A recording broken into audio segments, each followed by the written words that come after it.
Hi everyone. आज हम start करेंगे इवोल्यूशन।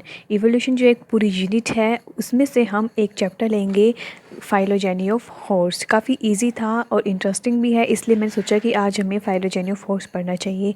तो मैंने यहाँ पे एक टेबल बनाई हुई है।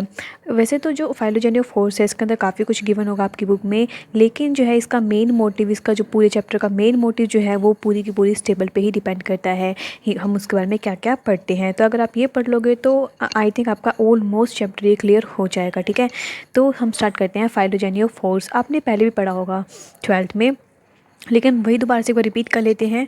तो सबसे पहले फाइलोजेनी ऑफ हॉर्स में हम पढ़ेंगे कि हॉर्स का जो इवोल्यूशन किस किस तरह से हुआ। बात करते हैं इस साइंटिफिक नेम से। मैंने यहाँ पे टोटल 5 तरह के हॉर्स के नाम लिखे हैं: इयोहिपस, मीजोहिपस, मैरियोहिपस, प्लायोहिपस एंड इक्कस। जो ये इक्कस है ये हमारा रिसेंटली जो हॉर्स है वो वाला हमारा ये इक्कस है। ठीक है, तो इयोहिपस सबसे पहले, बहुत पुराना, सबसे पहले जो आया था हॉर्स उसको हम इयोहिपस बोलेंगे। देन मीजो, मैरियो, प्लायो एंड इक्कस। ठीक है, कॉमन नेम की बात करते हैं तो इयोहिपस को डॉन हॉर्स बोला जाता था, इसको इंटरमीडिएट हॉर्स बोला जाएगा, एंड इसको रूमिनेटिंग हॉर्स, एंड प्लायोहिपस को, क्योंकि ये इसे प्लायोसीन बोला जाएगा क्योंकि ये उसी टाइम में आया था। ठीक है, जैसे हमारे टाइम होता है ना इयोसीन, ओलिगोसीन, मियोसीन, तो उसके बेस पे ये नाम रखे गए हैं इनके। ठीक है, एंड इक्कस हमारा मॉडर्न हॉर्स है।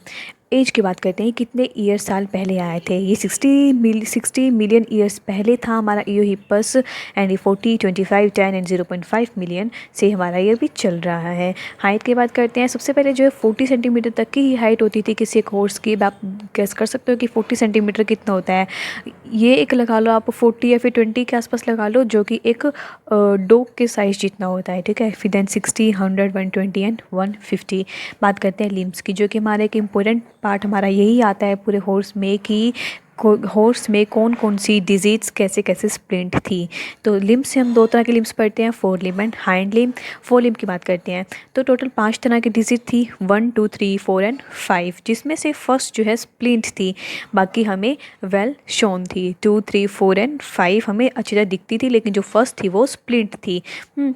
अगर हम बात करें वही हाइंड लिम की, हम पहले हॉर्स की बात करें, ठीक है, वही हम बात करें उसकी हाइंड लिम की, तो हाइंड लिम में फर्स्ट और फिफ्थ स्प्लिंट थी, खाली second, third and fourth shown होती थी। ठीक है, देन आगे जो इवोल्यूशन हुआ तो देन सेकंड हॉर्स आया, सो कॉल्ड मीजोहिपस।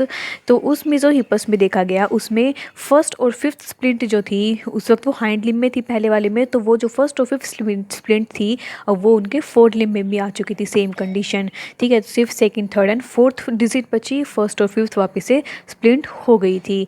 एंड ये कंडीशन इसमें सेम ही रही, इसमें भी सेकंड, थर्ड, फोर्थ थी एंड फर्स्ट और फिफ्थ स्प्लिंट थी, मतलब यहाँ पे अब दोनों सेम चल पड़े हैं। ठीक है, देन आगे इवोल्यूशन होता गया एंड एक नया हॉर्स हमें मिला, मैरियोहिपस। मैरियोहिपस जो है इसमें सेकंड, थर्ड, फोर्थ सेम चला, लेकिन यहाँ पे जो स्प्लिंट थी वो कम्प्लीटली ख़त्म हो चुकी थी। यहाँ पे किसी तरह की कोई भी स्प्लिट डिजिट नहीं थी, पूरी की पूरी डिजिट सी थी, second, third, fourth, second, third, fourth. बात करते हैं अगला प्लायोहिपस की। प्लायोहिपस में अब ये अब यहाँ पे सेम चल रहा है तो आगे भी अब सेम ही चलेगा।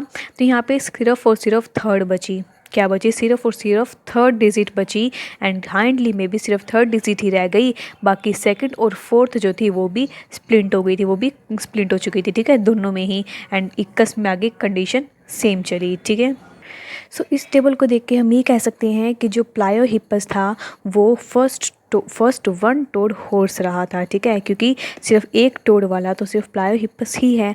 तो यहाँ पे क्वेश्चन आ सकता है कि simply first one toad horse कौन सा था, तो आंसर आएगा हमारा प्लायोहिपस। ठीक है, एंड बाकी जो इस चैप्टर में जो है बस इनके बारे में थोड़ा अच्छे से डिटेल स्टडी दी हुई है कि हम मतलब इनको थोड़ा एक्सपैंड करके लिखा हुआ है बुक्स में, काफ़ी अच्छी तरह एक्सपैंड करके, क्योंकि हमें पेपर में तो उसी हिसाब से लिखना पड़ता है। तो इसलिए आपको अगर वो पढ़ोगे तो आपको बिल्कुल मुश्किल नहीं लगेगा। एंड हमारा मेन पॉइंट हमारा यही है कि किस में, कौन से हॉर्स में कौन सी डिजीज स्प्लिंट थी एंड कौन सी हमें शोन थी। ठीक है, तो ये था हमारा फाइलोजेनी ऑफ हॉर्स।